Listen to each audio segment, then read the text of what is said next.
Hi everybody, it's Scott Speck, music director of the Mobile Symphony, with another video on Russian music.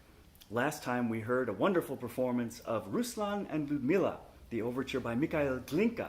Glinka is thought of as the father of Russian music. Why? Well, up to then, classical musicians all over the place in Western Europe were trying to make their music sound like that of Mozart, Haydn, Beethoven, Brahms, the Germans, and the Austrians.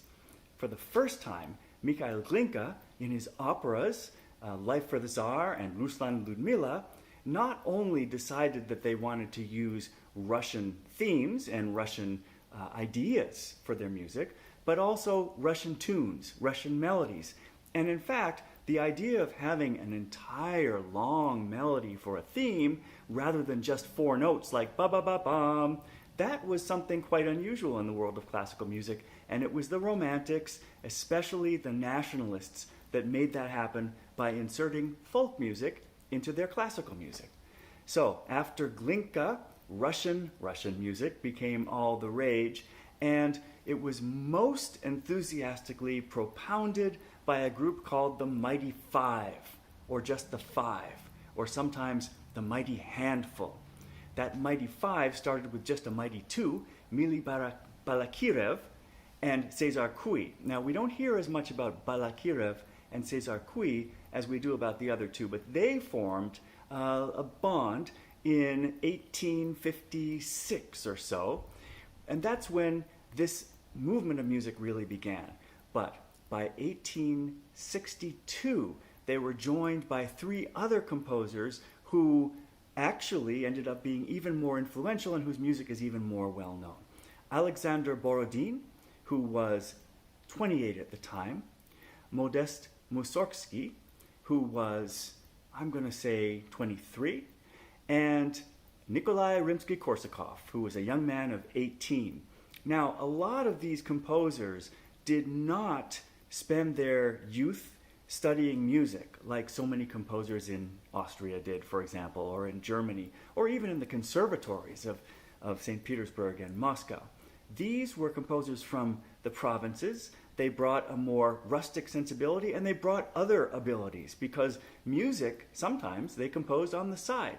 For example, Rimsky-Korsakov was a naval officer. Modest Mussorgsky, for a while, worked for the forestry department, and Alexander Borodin was a chemist.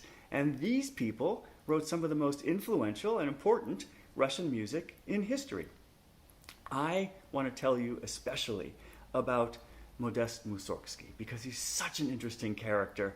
In about 2003, I was asked to come to Russia by our good friend Yuri Rozum, who's worked with the Mobile Symphony many times.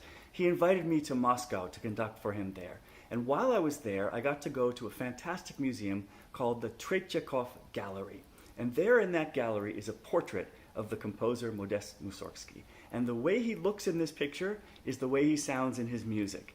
He's sitting on a sofa, his eyes are wild, his hair is a mess, his clothes are disheveled. Clearly he's been drinking. Now, that's really a big major theme in Mussorgsky's life. There are quite a few pieces that he wrote that he couldn't actually finish because he didn't have the discipline, and or perhaps he was too drunk to finish them. In a couple of cases, his good friend Nikolai Rimsky-Korsakov helped him out and finished the music for him. One example of that is Night on Bald Mountain, which you know, you've heard us play, and I'm sure you have heard it in many places, including perhaps that great Disney movie, Fantasia. But Night on Bald Mountain, which we think of as a piece by Modest Mussorgsky, was actually completed by Nikolai Rimsky-Korsakov. Same thing with Mussorgsky's great opera, Boris Godunov. He wrote it, but Rimsky-Korsakov helped him finish it. Well, what I want us to play now is a wonderful, wonderful orchestral showpiece that also was not finished by Mussorgsky, but not for any bad reason. Mussorgsky wrote it for the piano, and then many, many composers have tried their hand at orchestrating it because it's got so much musical invention that it sounds really wonderful as played by all the instruments of the orchestra. The piece I'm talking about is Pictures and an Exhibition, and I'm specifically referring to the last two movements of it, which I'd like you to hear now. Now, Mussorgsky originally, as I said, wrote this for the piano, and the version that we're going to play for you is an orchestration by Maurice Ravel, of all people, many years later, and in France, of course. But Ravel was able somehow to translate the feeling as if Mussorgsky had written this for orchestra in the first place. The two movements we're going to play are called The Hut on Fowl's Legs and The Great Gate of Kiev. What is the hut on Fowl's legs? It refers to a Russian legend called Baba Yaga. Baba Yaga is a witch. She lives in the woods, and reportedly, she lives in a hut that has legs that look like chicken legs. Whether or not they actually are chicken legs, I don't know. But Victor Hartmann, a friend of Modest Mussorgsky, had painted a picture. It was basically of a cuckoo clock-like thing, but the clock was in the shape of a hut on Fowl's legs. And so Mussorgsky decided to depict that in music, really by depicting not so much the clock or the hut, but the witch. And it is wild. It is primal. It has a primal feeling that I think after that, the first time we heard it again in Russian music was in Stravinsky's Rite of Spring. And it's just amazing and fun, by the way, really fun for us as an orchestra to try to recreate this wild feel that we know he's trying to express and that we also know from that picture in the Tretyakov Gallery is also part of Mussorgsky's own character.